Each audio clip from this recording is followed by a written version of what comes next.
வழக்கமாக பழனி முருகன் தான் தமிழகத்தில் பெயர் பெற்றவர், பெருமை படைத்தவர்னு நம்ம பேசிக்கிட்டு இருந்தோம். ஆனால் இப்போ பழனியில் நடைபெற்றிருக்கிற 100 கோடி பொறுமானம் உள்ள நிலம் திருடப்பட்டிருப்பது தமிழ்நாடு முழுவதும் ஒரு பெரிய பேசு பொருளாக இன்றைக்கு மாறி இருக்கிறது. இந்த 100 கோடி ரூபாய் பொறுமானம் உள்ள இந்த நிலம் கைமாறப்பட்டிருப்பது சம்பந்தமாக ஏராளமான மர்ம முடிச்சுகள் அவிழ்க்கப்படாமலேயே இன்றைக்கும் இருக்கிறது. இந்த 100 கோடி ரூபாய் நிலத்தை ஒரே நாளில் ஒரு பத்திரப்பதிவு செய்து 2 பேருக்கு வெள்ளத்துறை சதுபதிங்கிற 2 பேருக்கு மாற்றியிருக்கிறாங்க. இந்த பத்திரப்பதிவு செய்வதற்கு ஏற்கனவே இருக்கிற பத்திரப்பதிவு அதிகாரி லீவில் போயிருக்கிறாரு. கொடைக்கானலேருந்து ஒரு பத்திரப்பதிவு அதிகாரி அன்னைக்கு தான் வந்து டியூட்டியில் ஜாயின் பண்ணியிருக்கிறாரு. அன்னைக்கே அவர் இந்த பத்திரப்பதிவு செஞ்சிருக்கிறாரு. இந்த பத்திரப்பதிவை வாங்கியிருக்கிற 2 பேரும் 2 கோடி ரூபாய் பொறுமானம் உள்ள செக்கு கொடுத்ததாக அந்த ஆவணத்தில் எழுதியிருக்கிறாங்க. ஆனால் அந்த 2 கோடி ரூபாய் செக்கு உண்மையான செக்கா, அந்த 2 கோடி ரூபாய் அந்த செக்கு கொடுத்தவங்களுடைய வங்கியில் அந்த 2 கோடி ரூபாய் பணம் இருக்கா, அந்த 2 கோடி ரூபாய் பணம் இருக்கக்கூடிய அளவுக்கு அந்த செக்கு கொடுத்தவங்க பொருத்தமானவங்களா, அந்த செக்கு வந்து கலெக்ஷனுக்கு போடப்பட்டிருக்கா என்பதெல்லாம் இன்னும் யாருக்குமே தெரியல. எனவே 2 கோடி ரூபாய் பணம் கொடுத்ததாக ஒரு போர்ஜரி செக்கை கொடுத்து எங்கேயோ இருக்கிற கொடைக்கானல் இருக்கிற ஒரு அதிகாரியை திடீர்னு இங்கே கொண்டு வந்து மாற்றி ஏற்கனவே இருக்கிற ஜிசியை இங்கேருந்து ப்ரொமோஷனுக்கு அனுப்பிச்சிட்டு வேறொரு டிசியை இங்கே இன்சார்ஜ் போட்டு ஏன் இவ்வளவு பெரிய மாற்றங்கள்லாம் எப்படி நடக்குது என்பது மிகப்பெரிய கேள்வியாக இன்றைக்கு இருக்கிறது.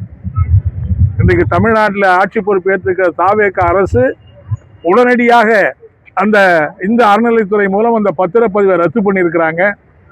ஏற்கனவே காவல்துறையில் புகார் கொடுத்து எஃப்ஐஆர் போட்டிருக்கிறாங்க. சிபிசிஐடி விசாரணைக்கு இன்னைக்கு உத்தரவிடப்பட்டிருப்பதெல்லாம் நல்ல நடவடிக்கை தான். ஆனால் அமைச்சர் பத்திரிகையாளர் பேட்டி கொடுக்குற போது என்ன சொல்றாருன்னா, இது அறியாமல் தவறாக நடந்து போய்விட்டதுன்னு சொல்றாரு. ஏன்னா அறியாமல் எப்படி இவ்வளவு தவறு நடக்கும்? எப்படி டியூட்டியில் இருக்கிற பத்திரப்பதிவு அதிகாரி ரிஜிஸ்டார் வந்து எப்படி லீவில் போனாரு? அந்த இடத்துக்கு எப்படி நீங்க அந்த அங்க கொடைக்கானல் பதிவு எப்படி அந்த பதிவாளர் வந்தாரு? எப்படி இந்த 2 பேருக்கு 2 கோடி ரூபாய் பணம் எங்கிருந்து வந்தது? எனவே இவ்வளவு கேள்விகளும் இருக்கிற போது அப்படியெல்லாம் நீங்க சிபிசிஐடி விசாரிக்க அறியாமல் செஞ்ச தவறுனா சிபிசிஐடி விசாரணைக்கு எதுக்கு அப்படிங்கிற கேள்வி எல்லாம் வருது இல்லையா? எனவே இது அமைச்சருக்கு சம்பந்தம் இருக்குன்னு நாங்க சொல்லலை, அமைச்சர்களை சம்பந்தப்பட்டிருப்பாரு நாங்க கருதலை.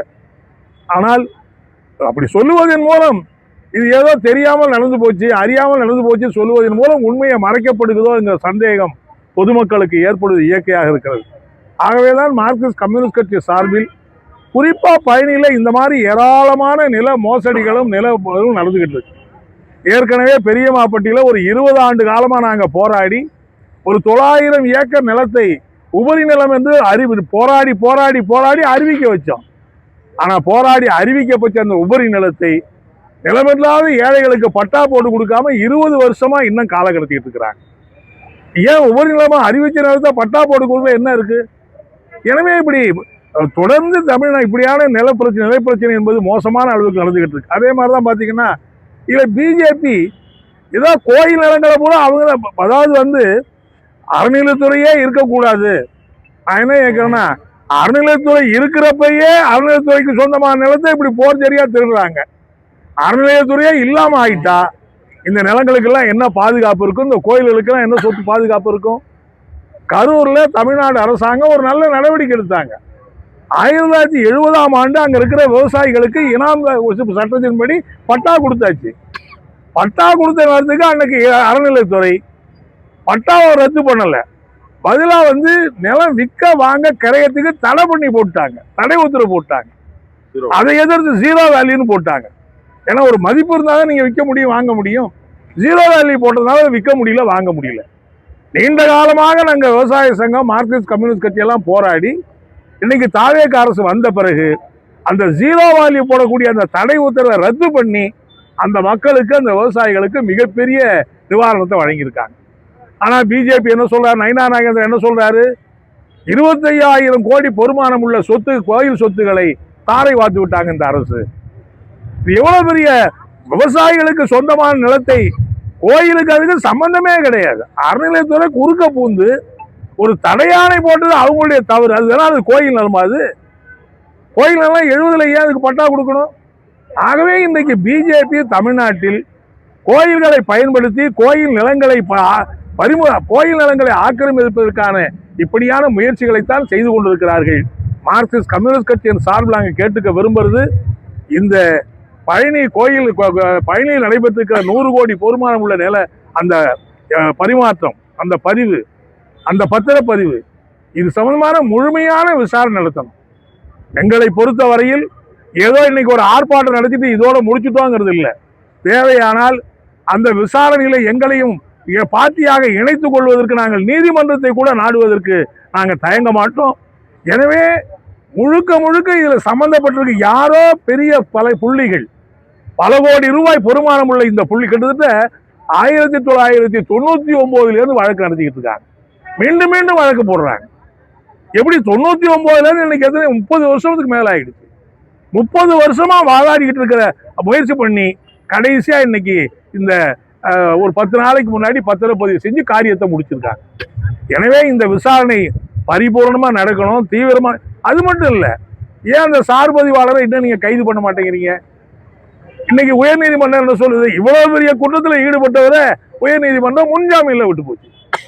இப்ப முன்ஜாமீன்ல விட்டா என்ன அர்த்தம்? ஏன் அந்த பத்திரம் போர்ஜரியா பண்ணி நீங்க வழக்கு போட்டிருக்கீங்க? அப்போ அதாவது போலியான ஆவணம் தயார் பண்ணது, சொத்து அபகரிச்சது போன்ற நான் பெயிலபிள் செக்ஷன்லாம் போட்டிருக்காதுல, சம்பந்தப்பட்ட யாரையுமே இதுவரை கைது பண்ணலையே. ஒரு அண்டா திருநா குண்டா திருநானா உடனே ராத்திரியோட ராத்திரியா புகுந்து கைது பண்றீங்க. 100 கோடி ரூபாய் பொறுமானம் உள்ள நிலத்தை திருடிக்கிட்டு இருக்கிறான். இன்னைய வரைக்கும் ஒருத்தரையும் கைது பண்ண. எனவே இதெல்லாம் ஒரு பொதுமக்களுக்கு நியாயமான விசாரணை முழுமையா நடக்குமா? உண்மையிலேயே அந்த நிலம் மீட்டு முருகப்பெருமானுக்கு பாதுகாக்கப்படுமா என்கிற கேள்வி எழுகிறது. எனவே தாவேகா தமிழக அரசு இல்ல கொஞ்சம் கூட ஊசலாட்டம் இல்லாமல் முறையான நடவடிக்கை எடுத்து சம்பந்தப்பட்டவர்களை கைது செய்து, இது என்ன வரணும்னா இதுக்கு மேல தமிழ்நாட்டில் எங்கேயுமே இந்த மாதிரி நில மோசடிகளோ மோசடி பத்திரப்பதிவுகளோ நடக்கக்கூடாது என்பதற்கு ஒரு பாடமாக அமைகிற முறையில் நடவடிக்கை எடுக்க வேண்டும் என்று நான் கேட்டுக்கிறேன். இப்போ வரைக்கும் இந்த விவகாரத்துல இப்போ வரைக்கும் தாவேகாவோட செயல்பாடு எப்படி இருக்கு? சரியா செயல்பட்டுருக்காங்களா? சிபிசிடி அதாவது கேள்விப்பட்ட உடனேயே அது மேல எஃப்ஐஆர் போட்டிருக்காங்க. அதுக்கு மேல அந்த பத்திரப்பதிவை ரத்து பண்றதுக்கு ஹைகோர்ட்ல வழக்கு போட்டிருக்காங்க. இன்னைக்கு அது ரத்து ஆகியிருக்குது. எனக்கு நேற்று முன்தினம் சிபிசிஐடி வழக்கு போட்டு விசாரணைக்கு உத்தரவிட்டு இருக்கிறாங்க. இதுவரையில் பார்க்கிற போது தாவேகா அரசு ஒரு நேர்மையா நடக்கிறதுங்கிற தோற்றம் தான் ஏற்படுது. ஆனா என்ன பிரச்சனைன்னா, அமைச்சர் பேட்டி கொடுக்கிற போது இது அறியாமல் தவறாக நடந்து விட்டதுன்னு சொல்றதுதான் பிரச்சனையா இருக்கு. எனவே அது தவறி கூட வந்திருக்கலாம். அந்த வார்த்தை பேட்டி கொடுக்கிற போது எல்லாமே சரியா இருக்கும், தவறி கூட வந்திருக்கலாம். ஆனா அது போல சந்தேகங்களை எழுப்புது. எனவே அதுக்கெல்லாம் இடம் கொடுக்காமல் முழுமையான விசாரணை நடத்தணும். உண்மையான குற்றவாளிகள் உரிய தண்டனை பெறுகிற அளவுக்கு நடவடிக்கை எடுக்கணுங்கிறது தான் எங்களுடைய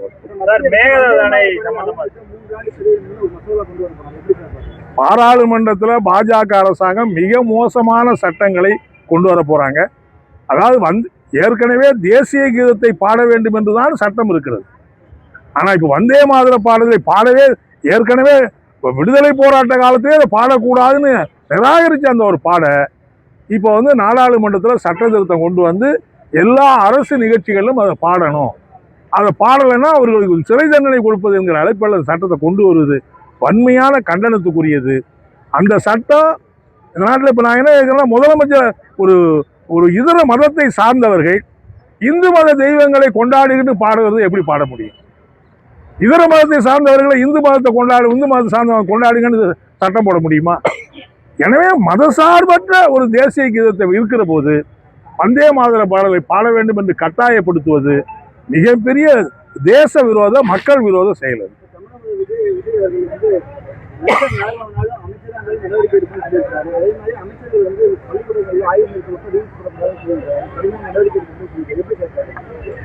இல்ல, முதலமைச்சர் அறிவிச்சிருக்கிற அறிவிப்புகள் நாங்க லஞ்ச ஊழலை ஒழிப்பதற்கான நடவடிக்கை எடுப்போம். அமைச்சரவை கூட்டத்தில் கூட அப்படிதான் சொன்னதாக செய்திகள் வந்திருக்குது.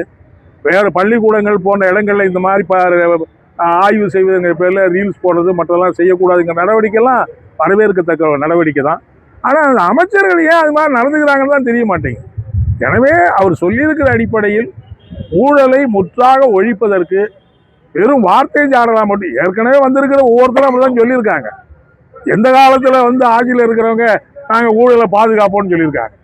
மற்றவங்க எல்லாம் ஊழலை ஒழிப்போம்னு தான் சொல்றாங்க. ஆனா இன்றைக்கு மக்கள் எதிர்பார்ப்பது இவர் ஊழலை ஒழிக்கணும்னு எதிர்பார்ப்பு இருக்கிறது. அந்த உறுதியோடு செயல்பட வேண்டும் என்று தான் நான் கேட்கிறேன். பத்திரிகையாளர் விஜயன் மீதான போலீஸ் நடவடிக்கை எப்படி சார் பாக்குறீங்க? அது ரொம்ப வன்மையான கண்டனத்துக்குரியதுங்க. விஜயன் பத்திரிகையாளர் மத்தியிலேயே ஒரு நேர்மையான, ஒரு ரொம்ப தன்னடக்கமான, மரியாதைக்குரிய பத்திரிகையாளர். அவர் ஏதோ ஒரு சம்பந்தப்பட்ட ஒரு யூடியூபரோட அவர் அளவலாவிட்டு இருக்காருங்கிறத காரணம் காட்டி காவல் நிலையத்துக்கு அழைச்சிட்டு போய் அவர் 2 நாளா வச்சு விசாரிச்சு அவருடைய செல்போனை அதெல்லாம் ரொம்ப ரொம்ப அராஜகத்தினுடைய உச்சம். அவர் அப்படியான செயலில் ஈடுபடுவதற்கான இதுவரைக்கும் எந்த ஆவணங்களும் கைப்பற்றப்படலை. அவர் சொல்றது என்னன்னா, ஏற்கனவே ஒரு வழக்கில் கைதாகி இருக்கிற ஒருத்தரோடு இவர் தொடர்பில் இருந்தாரு. இப்போ நான் என்ன கேட்கலாம், எல்லா பத்திரிகையாளர் ஒவ்வொருத்தரோட தொடர்பு தான் இருப்பாங்க. அவர் செய்யறதுக்கெல்லாம் இவர் எப்படி பொறுப்புன்னு சொல்ல முடியும்? எனவே அவர் அந்த அளவுக்கு கொண்டு போய் கொடுமைப்படுத்தி இருப்பது என்பதெல்லாம் உண்மையான கண்டனத்துக்குரிய. கர்நாடகா மேகதாதுவை தொடர்ந்து கர்நாடக அரசு முனைப்பு காட்டு போதுமே. யாரு போதுமே, இது போதுங்க.